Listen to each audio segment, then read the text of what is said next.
RFR 25 tahun, warga Dusun Kuala Bate Tutong, Desa Panton Makmur, Krung Sabe, Aceh Jaya ditangkap Satreskrim Polres Aceh Jaya setelah diketahui menyimpan senjata api rakitan laras panjang beserta amunisi aktif.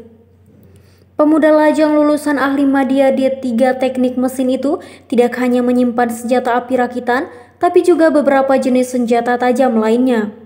Kapolres Aceh Jaya, AKBP Harlan Amir, dalam konferensi pers yang berlangsung di Mapolres setempat, Selasa 16 Februari, mengungkapkan bahwa kronologi awal mula terungkapnya salah seorang warga Aceh Jaya yang menyimpan senjata api rakitan dan beberapa jenis senjata tajam lainnya berawal dari informasi masyarakat terkait adanya tempat pengolahan atau penggilingan emas dengan menggunakan karbon aktif di Dusun Kuala Bate Tutong, Desa Panton Makmur, Kecamatan Krung Sabe, Kabupaten Aceh Jaya.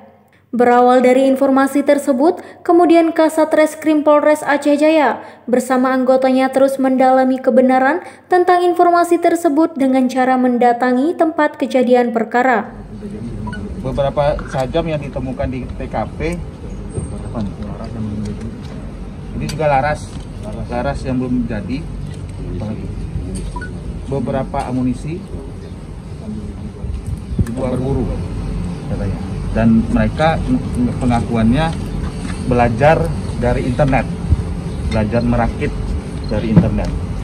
Dari pengakuan RFR, senjata api tersebut dirakit sendiri olehnya karena belajar dari internet dan YouTube. Dari Aceh Jaya, Suarsri Henry melaporkan untuk AJNN.